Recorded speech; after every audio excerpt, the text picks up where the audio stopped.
One meaningful project, 1 hour of focused work, one day at a time without waver. That's the secret you're looking for. That's what we're here to discuss today. It is a simple framework for creating a better life for yourself. But first, we need to understand its importance. Why is focused work a superpower? Happiness is a skill, and it's easier than ever to practice unhappiness. How? We don't live in the same world as our ancestors. The physical world is relatively similar. Of course, we built buildings, cities, countries, the road system, everything that we see today in the world. Our routines are a bit different than they used to be, of course, with the change that has come, but the environment has changed so much to the point that it could be detrimental to our long-term health unless we revert back or create a sustainable solution. And now I've been going down multiple rabbit holes. If you haven't already, read the short story, The Gentle Seduction. You can just find it with a quick Google search, but it kind of opens your mind up to the potential of the future.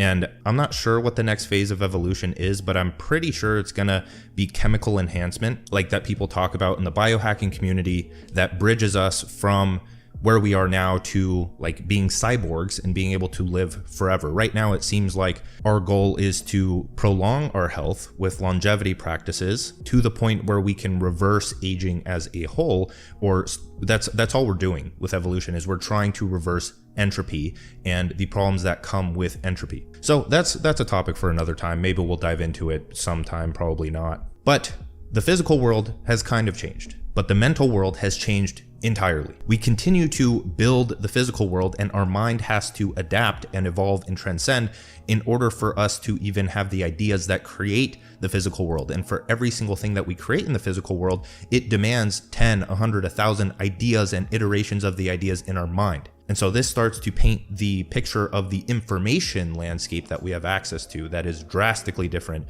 from the old world. And so at the inception of human consciousness, we transcended and included the physical world beneath us and the biological world, right? Animal life. And with every advancement or stage of evolution, we hold everything under it, but then what is above it is 10 to 100,000 to 1,000 times the depth and span of what lies in that. So the mental world is so much larger and chaotic than the physical and biological world. And so here's a graphic. I got this concept or just illustration from A Brief History of Everything by Ken Wilber. And you can notice some connections here, right, between physics, biology, psychology, theology, mysticism, and how those align with spirit, soul, mind, body, matter. But in the mental plane, or the plane of soul or spirit, it just gets increasingly more complex, right? But it gives us so much more of a creative ability. And so let's think of the old world as an acorn and the new world as an oak tree. Here's an image of an oak tree, and these things can grow to be 600 to 1,000 years old, and they just get more and more complex over time. You can see that there is a core, right, which could be the essence of being, and it splits off in 3 to 6 major areas and continues to split into branches that may live or fall off, and thousands upon thousands of leaves, and each leaf having an ecosystem within itself similar to that of the oak. And so we can think of this oak tree as a watered down description of reality beyond what you can see with your limited perception as a human. And if you don't understand what I mean by that, I mean like frogs being able to see colors that we do not have access to. There is more than we can perceive as human beings, and if you are not open to that, then your creativity is massively hindered, and your connection with any form of spiritual entity or experience. And of course, when it comes to plant life or just this oak tree in general, at times it becomes necessary to prune a branch so that it can grow better or go into a new direction, right? In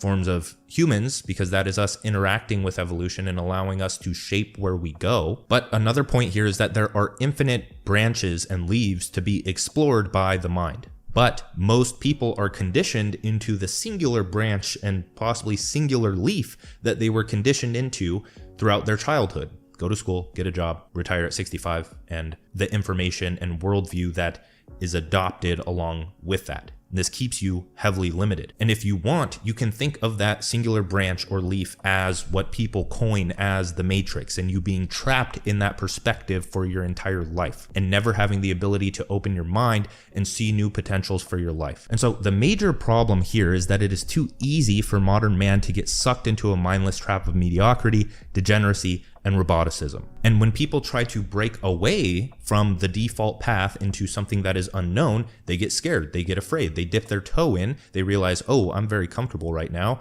in my own little situation, and they step out. It's too cold or it's too hot. There's too much information to explore, too many opportunities that cause overwhelm, too many opinions that lead to anxiety. To find clarity, you have to battle through the chaos. You can't just shy away at the first sight of struggle. So to help wrap our heads around this, for every good thought, there is 100 bad thoughts. So the thought of good health, or you trying to achieve good health, there is 100 bad thoughts because of the information that is available to you and that is marketed towards you by, let's say, mainstream media as one source of that information.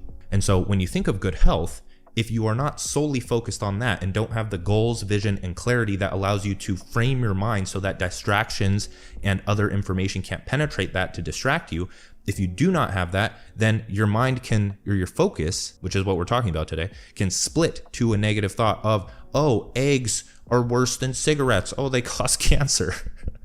And then that leads to, oh, I smoke, so that's even worse for my health. Why am I even going after this health goal in the first place if I'm doing all of these things that contribute to poor health? And then it starts to split off into a holistic but negative worldview where you're like, oh, but I don't have money in order to get the quality ingredients that I need to optimize my health. I can't afford a gym membership. And so business comes into play, and you're like, if you don't have a vision or clarity on how to start or run a business or just fix your money problems in general, you can see where this splits and where people get so overwhelmed and anxious is because they don't have clarity or a direction or aim for their life in order to focus their attention. And they haven't educated themselves enough with quality information to the point of being able to solely focus on that because they're confident in their ability to act and they're making progress every single day. They're taking on a challenge.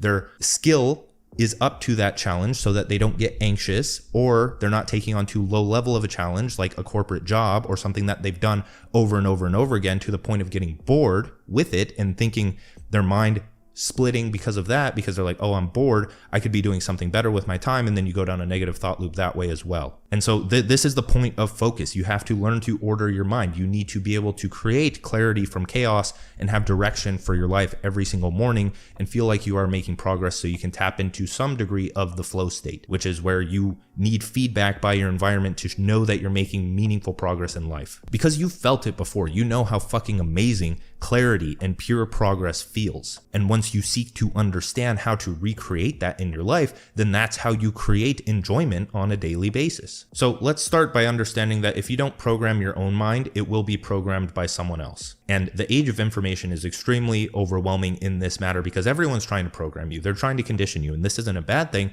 but you have to be able to choose and limit your inputs from every plane of existence so that that's how you condition yourself, is by curating the information that you allow to condition your mind. And so let's start with the digital plane of existence, where you immerse yourself in the information that will program you for success. So unfollow accounts that don't serve your future, buy books that increase your awareness of your potential, subscribe to podcasts, newsletters, and blogs that teach you what the schools won't. Every single place you turn, you need to curate a digital environment that is conducive to the future that you want for yourself. And if you don't hold that future in the back of your mind, then it's so much easier to get distracted. And so now the mental plane, you need to treat your mind as a garden. Your thoughts, they can be well kept and beautiful, or they can grow like weeds and lead to a chaotic downward spiral. And as the Arabs say, the nature of the rain is the same, but it makes thorns grow in the marshes and flowers in the gardens. And now the physical plane, which is my favorite one to kind of think about, because in the past, people would form settlements, right? And so we can think of this today as people that settle for where they are in their life. They don't pursue anything more than a certain level that they've reached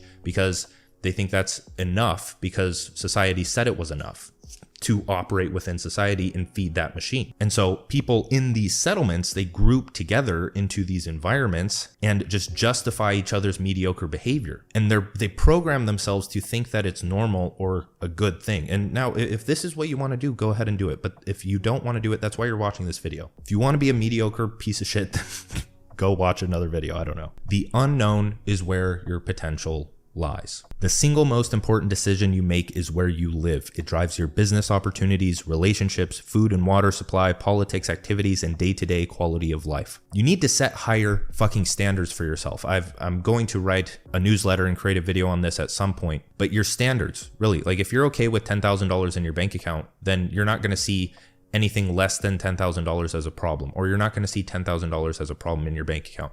If you don't see the environment you live in that is impacting the food that you can have, and the same with your money. If your standards for your money are so low to the point where you can't afford quality food and you're just complaining all day about how wealthy and healthy people are privileged because they can buy quality food, it's because your standards across the board for your life are absolute shit. They're so low. If you can't afford high quality food, it's because your standards for your own work ethic and business are non-existent. And so you isolate the problems of health and being able to afford quality food in your life as separate, when in fact they work together. You have to aim for holistic self-improvement, health, wealth, relationships, mind, body, spirit, business. All of them play into each other and come up together. If you want to be healthy, then you're going to have to fix your fucking finances. And if you're not doing anything to increase the status in your job or start a business or do something or budget to make more money, there's millions of different techniques to increase your income, then clearly you have no room to complain about not being able to afford high quality food or to invest in your health. And then how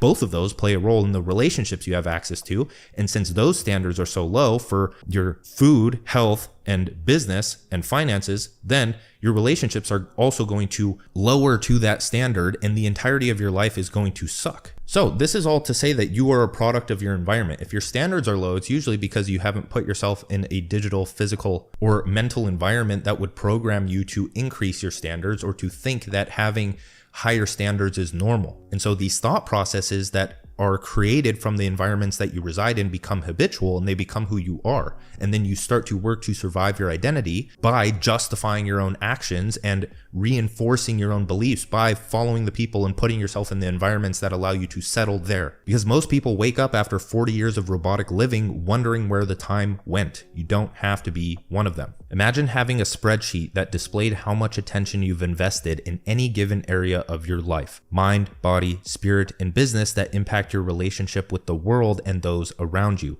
The spreadsheet would be a direct indicator of your quality of life.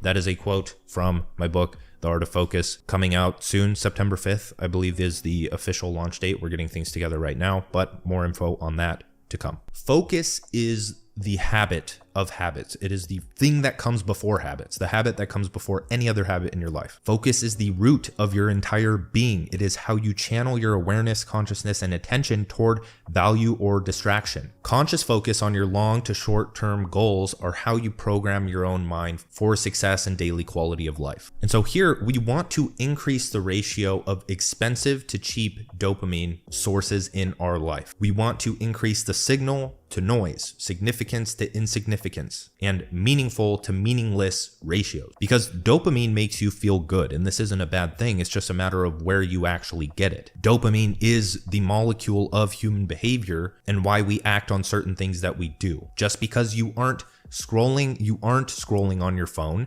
and soaking in the cheap dopamine doesn't mean that you shouldn't be leveraging a neurotransmitter in your brain to achieve some form of success. And so we start by creating a hierarchy of goals for ourselves. Because if you don't have conscious, meaningful goals, you won't be able to place your focus on the things that matter, or at least it just won't be top of mind. You're going to get distracted and your attention's going to be manhandled just by you going about day-to-day life without actually trying to control it. And it doesn't matter if you don't know what those goals should be yet. Just pick something that sounds meaningful. Only then can you realize what you don't want. By pursuing something that you think you want, realizing, oh, this wasn't it, but now I'm acting from a place of better experience so I can set the next goal and continue self-correcting until I'm going in a much better direction in reality. And so if you want just a set way to do this, if you vibe with my message, then check out the courses 2-Hour Writer or Digital Economics to learn the high value skill of writing, or just to turn yourself and your interests into a business. I feel like that's a great direction to start for many people. And so to start this off of what we just talked about, here's what you do. The first thing is that you need to zoom out and gain perspective. Think about your ideal future. Have you ever done that? If so, when was the last time? pull out a notebook and describe it in detail. Spend 30 minutes writing out what you think you want. Mind, body, spirit, business, and how those things will impact every area of your life in a beneficial manner. And now contrast that life with the life that you have now. This is your vision for the future. It is a big meta goal that houses the rest of your goals. And this gives you a lens or a frame to view daily situations from and focus your attention on the right things. If you do not have a vision or goals at the top of your mind, how are you going to make better decisions for your life? You can't. You don't know what decision to make that will lead towards the goal or the vision. If you don't have it there, then every single one of your actions are meaningless. And you're currently viewing life from a lens of unconscious goals because everything is goal-oriented. We're taking actions towards a goal no matter what it is, right? So your actions are meaningless if you don't have conscious self-generated goals to help frame your decisions. But aside from that, if you don't have your own, you're operating from the lens of unconscious goals that society projected on you, like getting a better short-term job or having quick superficial sex, or every other low consciousness problem that people are so focused on solving in their life, but never really get them anywhere. And a note with this is that you do have to solve these problems, but you have to solve them from a long-term standpoint. Because even if you just want to have sex with someone, go, try, expose yourself to the experience, fail a few times. Failures are the foundation for your quality of life, and you need to learn by exposing yourself to experience and reality. Don't just sit around mentally masturbating over things. You have to go out and do things and reap the lessons from them and then channel those failures towards your goals. So the next thing, from that zoomed out perspective and our vision for the future, we need to deconstruct that vision into smaller goals to bridge the clarity gap. So in that same notebook where you wrote out your vision, take it out again and write out a 10-year goal, a 1-year goal, this month's goal, this week's goal, and what you can do today. Don't attach to these goals. This is just a practice to generate clarity. Your goals will evolve with time, and that's okay. Goals can change. I can have a different goal tomorrow if I wanted to, as long as I have a goal and I'm making decisions towards a better life for myself. So step number 3 after that is to zoom in with that clarity to act with purpose. So hold that frame in the back of your mind, right? The focus channel from which you view daily situations. This is the habit that we're forming, is zooming out, gaining perspective, and acting from a place where we can make better decisions and perceive situations so that we can identify problems in the ways of our goals. You are trying to decrease the amount of distraction in your life by consistently and habitually bringing your focus back from distraction to what you deem as important. And the things that are important or are signal or are significant are the things that align with the actualization of your goals. And this is what you notice. This is how you reap good dopamine. When you have a goal in your mind, like getting absolutely jacked out of your mind, and you go on social media and you see a tip that will help you with that, then boom, that's meaningful dopamine. And you need to save what that is and implement it in your life. And so now the question is, what do we zoom in our focus on? How do we actually make tangible progress? And how do we know that we're making progress every single day? Because the modern world is an infinite web of information, ideas, opportunities, business models, relationship advice, productivity doctrine, conspiracy theories, news, and drama that you can get lost in if you do not train your focus. At the current level of your life, 99% of the information that you are exposed to does not fucking matter. It is a distraction. Get used to that. Get used to registering 99% of the information that you are exposed to as a distraction and learning to focus on the important things. So we start with one meaningful project. So from what you wrote down in your notebook, we're going to turn goals into projects. And you are the meta project. You are your life's work. You as a project are composed of interconnected planes of existence that make life enjoyable. Mind, body, spirit, and money. Yes, money is necessary. It is the bridge of commerce, the lifeblood of society. It is how you bring the future you want to build to life and share it with other people so that they can benefit from it and you can contribute to humanity. And so also in business, there are the eternal markets, which are health, wealth, relationships, happiness,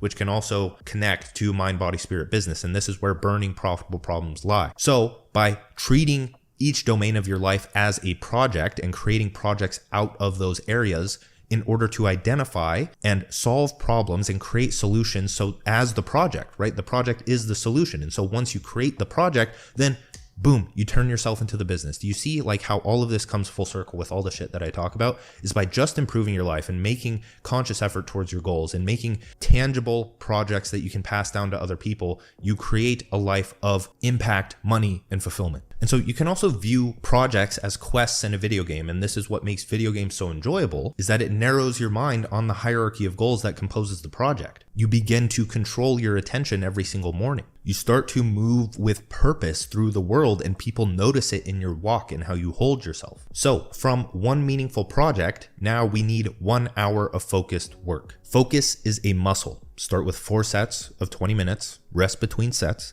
Progressive overload still applies to mental lifting. When you get stronger, add more weight. Increase to 4 sets of 45 minutes. Train your focus to hit your ideal financial physique in record time. You don't need 12 hours a day to actualize your dreams. Anyone that tells you that is either an idiot, or they don't have perspective, or they're just giving their own experience, which there's nothing wrong with that as long as they're giving it from their personal experience. And if that was the case, 12 hours a day, then nobody would see any form of success. They don't have that much time on their hands when they have other responsibilities flooding their lives. Adults have responsibilities. They have families, jobs, bills to pay. And if you're young, then yeah, you have a huge fucking advantage, and you need to take advantage of it. So for your first meaningful project that you are going to dedicate 1 hour focused attention, you need to pick the one that solves the most prevalent problem in your life. And this is your purpose. If you're trying to find your purpose, here it is. So you need to sit with it, contemplate it, and create your plan of attack. Are you overweight? Are you broke? Are you stressed all the time? Do you hate your job? Do you lack energy? What is it? What are you sweeping under the rug so you don't have to face the pain that comes with growth?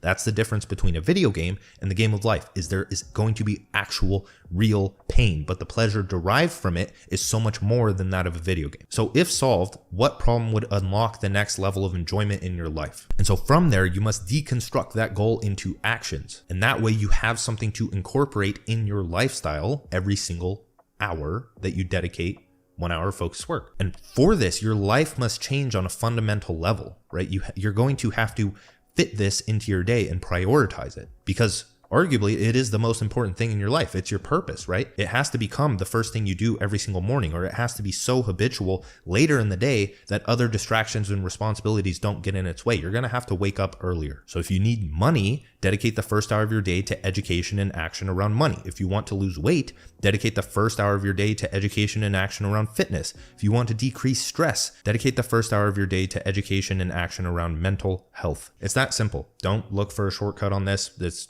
not going to lead anywhere good. This is a lifestyle. This is your entire life. You're going to be doing 1 hour focused work for the rest of your life, every single morning. Do it. So the last part of this is one meaningful project, 1 hour focused work, 1 day at a time without waver. Focus is a currency, and when you invest it in your own education, work, rest, and success, the results won't be immediate. Consistency is a requirement. Actually, scratch that. Consistency is overrated. Persistency is underrated with a P. Persistence and iteration are requirements for projects to lead to a better future for yourself. You must show up every single day with the intention to build a project that lives into the future. This is how you become a confident and interesting person. This is the unconventional, if not the only path to self-confidence and just feeling good about yourself, is by actually having some form of value that you can give to other people, because there's so much more under that. It shows competence, it shows time invested, and it shows that you've had to acquire the information and perspective that allows you to see situations from a nuanced perspective. It shows experience. When you are hell-bent on creating your vision for the future,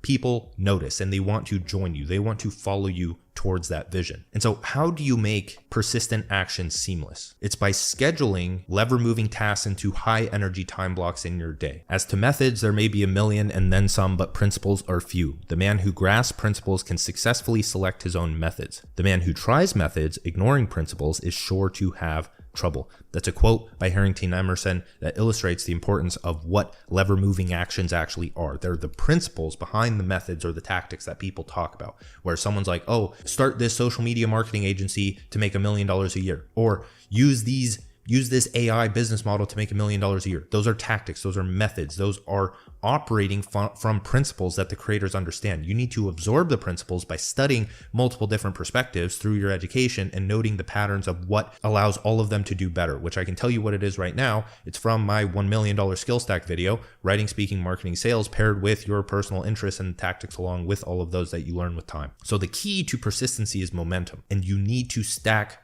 small wins. Because why would you ever keep playing a game if it wasn't ever fun, if you never saw any form of progress, right?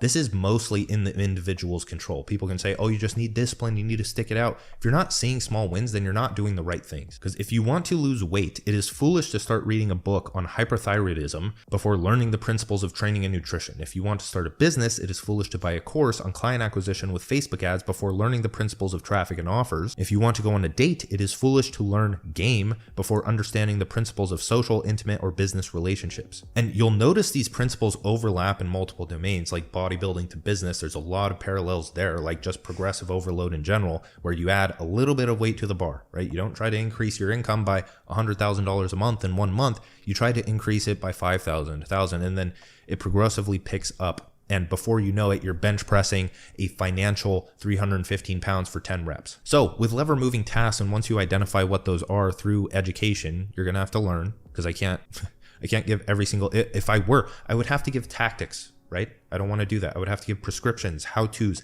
and these narrow little things that pigeonholes everyone's perspective into the same thing so that only 0.01% of them get results. You have to go and fucking figure it out for yourself. And so the last thing is that you need to schedule these things in a high energy time block. Now, if you want to do this midday, go ahead. If you want to do it in the afternoon, go ahead. But for most, it makes sense to block out the first hour of your morning to make this happen. That's where people have the most time and energy, no matter if you're a night owl or not. Even night owls, when you're operating from that default mode network state, that's when you're the most creative anyways. Go to work tired. You'll do better work. And your energy may not be highest during this time of day, but you have a limited amount of energy every single day. And if you're trying to work after you're drained all of it, then it's going to be low quality. And so, yeah, this is going to be difficult. You're going to have to wake up for a week until it becomes somewhat normal. You're going to have to wake up early for a month in order for it to become something you actually enjoy. And you can work on whatever you want during these times, but realize that distractions are subjective. I'm not saying that hanging out with your friends and video games and partying, all this stuff is bad. It's bad if it's pulling you away from that 1 hour time block. Now you have something tangible. You have a one meaningful project. You have 1 hour a day. If anything pulls you away from that, then it's a distraction. If you complete that, then go ahead and be distracted by that. At that point, it's not distracted. It could actually be very important to you in maintaining those other pillars of your life. So work in the morning, knock out your priority tasks, and enjoy the rest of your day because you've already done things that you need to do. So that's it for this video. Have an incredible weekend or week ahead. Links in the description for cool stuff. Learn a high value skill with 2 Hour Writer. Turn yourself into the business with digital economics. Like, subscribe, do all that shit that people say at the end of a YouTube video. See you in the next one. Peace.